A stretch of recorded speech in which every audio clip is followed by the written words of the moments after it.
Genesis 30. When Rachel saw that she was not bearing Jacob any children, she became jealous of her sister. So she said to Jacob, "Give me children or I'll die."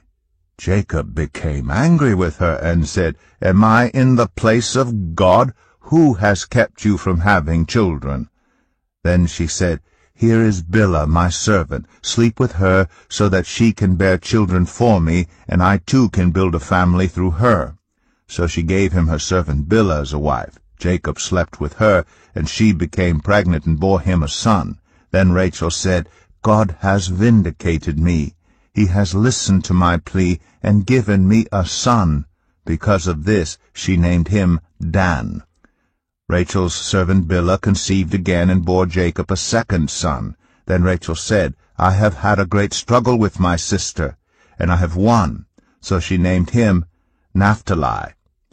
When Leah saw that she had stopped having children, she took her servant Zilpah and gave her to Jacob as a wife. Leah's servant Zilpah bore Jacob a son. Then Leah said, "What good fortune!" So she named him Gad. Leah's servant Zilpah bore Jacob a second son. Then Leah said, "How happy I am! The women will call me happy." So she named him Asher. During wheat harvest, Reuben went out into the fields and found some mandrake plants, which he brought to his mother Leah. Rachel said to Leah, "Please, give me some of your son's mandrakes." But she said to her, "Wasn't it enough that you took away my husband? Will you take my son's mandrakes too?" "Very well," Rachel said, "he can sleep with you tonight, in return for your son's mandrakes." So when Jacob came in from the fields that evening, Leah went out to meet him. "You must sleep with me," she said. "I have hired you with my son's mandrakes." So he slept with her that night. God listened to Leah, and she became pregnant and bore Jacob a fifth son. Then Leah said, "God has rewarded me for giving my servant to my husband." So she named him Issachar. Leah conceived again and bore Jacob a sixth son. Then Leah said, "God has presented me with a precious gift. This time my husband will treat me with honor because I have borne him 6 sons. So she named him Zebulun. Sometime later she gave birth to a daughter and named her Dinah. Then God remembered Rachel. He listened to her and enabled her to conceive. She became pregnant and gave birth to a son and said, "God has taken away my disgrace." She named him Joseph and said, "May the Lord add to me another son."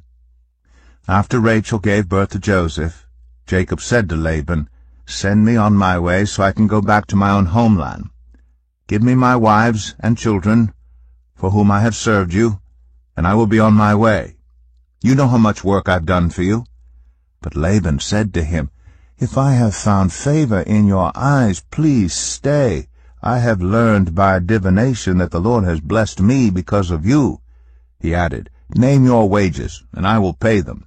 Jacob said to him, "You know how I have worked for you, and how your livestock has fared under my care. The little you had before I came has increased greatly, and the Lord has blessed you wherever I have been. But now, when may I do something for my own household?" "What shall I give you?" he asked. "Don't give me anything," Jacob replied. "But if you will do this one thing for me, I will go on tending your flocks and watching over them. Let me go through all your flocks today and remove from them every speckled or spotted sheep, every dark-colored lamb, and every spotted or speckled goat. They will be my wages. And my honesty will testify for me in the future whenever you check on the wages you have paid me. Any goat in my possession that is not speckled or spotted, or any lamb that is not dark-colored, will be considered stolen." "Agreed," said Laban. "Let it be as you have said." That same day he removed all the male goats that were streaked or spotted, and all the speckled or spotted female goats, all that had white on them, and all the dark-colored lambs, and he placed them in the care of his sons. Then he put a 3-day journey between himself and Jacob, while Jacob continued to tend the rest of Laban's flocks. Jacob, however, took fresh-cut branches from poplar, almond, and plane trees, and made white stripes on them by peeling the bark and exposing the white inner wood of the branches. Then he placed the peeled branches in all the watering troughs, so that they would be directly in front of the flocks when they came to drink.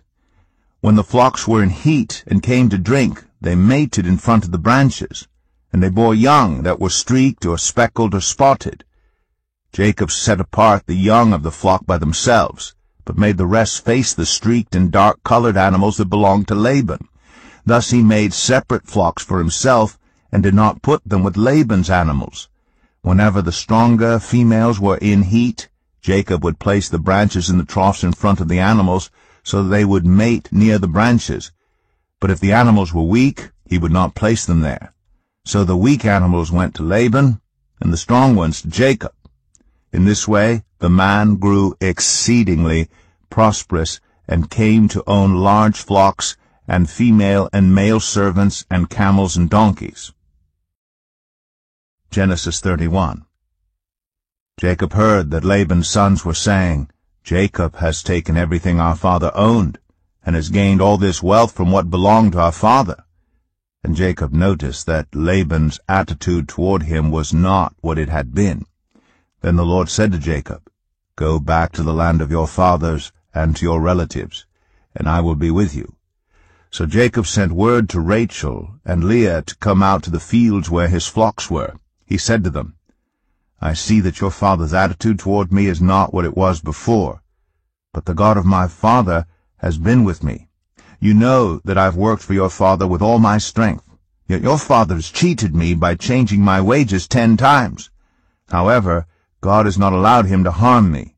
If he said the speckled ones will be your wages, then all the flocks gave birth to speckled young, and if he said the streaked ones will be your wages, then all the flocks bore streaked young. So God has taken away your father's livestock, and has given them to me. In breeding season I once had a dream, in which I looked up and saw that the male goats mating with the flock were streaked, speckled, or spotted. The angel of God said to me in the dream, 'Jacob.' I answered, 'Here I am.' And he said, 'Look up and see that all the male goats mating with the flock are streaked, speckled, or spotted. For I have seen all that Laban has been doing to you. I am the God of Bethel, where you anointed a pillar, and where you made a vow to me. Now leave this land at once, and go back to your native land.' Then Rachel and Leah replied, 'Do we still have any share in the inheritance of our father's estate? Does he not regard us as foreigners? Not only has he sold us, but he has used up what was paid for us. Surely all the wealth that God took away from our father belongs to us and our children. So do whatever God has told you.' Then Jacob put his children and his wives on camels, and he drove all his livestock ahead of him, along with all the goods he had accumulated in Padan Aram, to go to his father Isaac in the land of Canaan. When Laban had gone to shear his sheep, Rachel stole her father's household gods. Moreover, Jacob deceived Laban the Aramean by not telling him he was running away. So he fled with all he had, crossed the Euphrates River, and headed for the hill country of Gilead. On the 3rd day Laban was told that Jacob had fled. Taking his relatives with him, he pursued Jacob for 7 days and caught up with him in the hill country of Gilead. Then God came to Laban the Aramean in a dream at night and said to him, "Be careful not to say anything to Jacob, either good or bad." Jacob had pitched his tent in the hill country of Gilead when Laban overtook him, and Laban and his relatives camped there too. Then Laban said to Jacob, "What have you done? You've deceived me, and you've carried off my daughters like captives in war.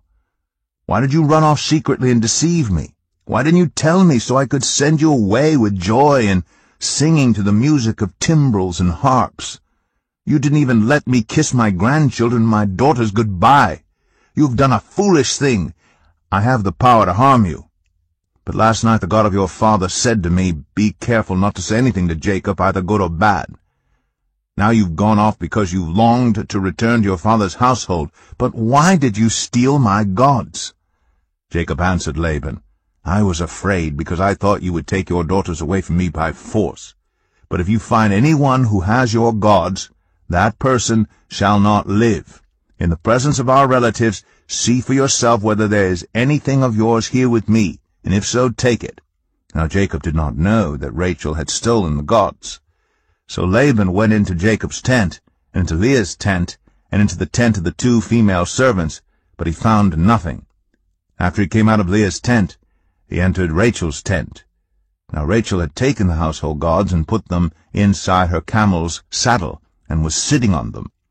Laban searched through everything in the tent, but found nothing. Rachel said to her father, "Don't be angry, my lord, that I cannot stand up in your presence. I'm having my period." So he searched, but could not find the household gods. Jacob was angry and took Laban to task. "What is my crime?" he asked Laban. "How have I wronged you that you hunt me down? Now that you have searched through all my goods, what have you found that belongs to your household? Put it here in front of your relatives and mine, and let them judge between the 2 of us. I have been with you for 20 years now. Your sheep and goats have not miscarried, nor have I eaten rams from your flocks.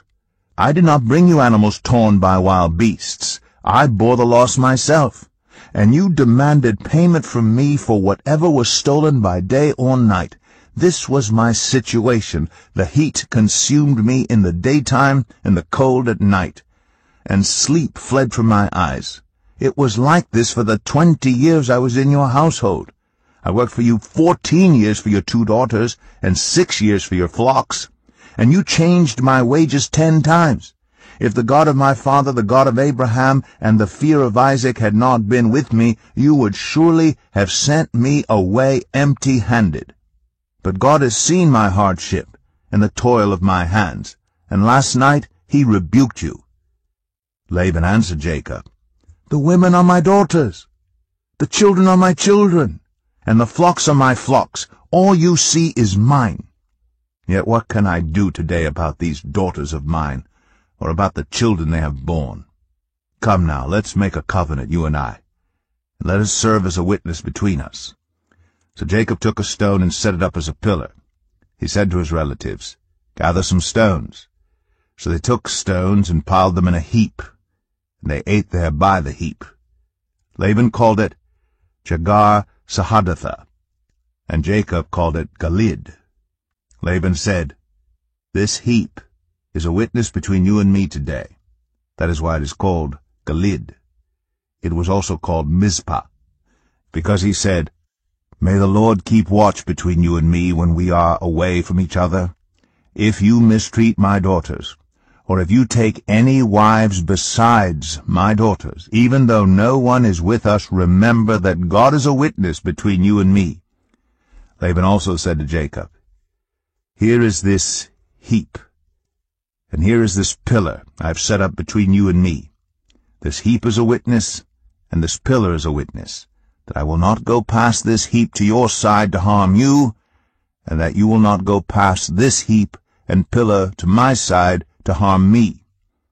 May the God of Abraham and the God of Nahor, the God of their father, judge between us." So Jacob took an oath in the name of the fear of his father Isaac. He offered a sacrifice there in the hill country and invited his relatives to a meal. After they had eaten, they spent the night there. Early the next morning Laban kissed his grandchildren and his daughters and blessed them. Then he left and returned home.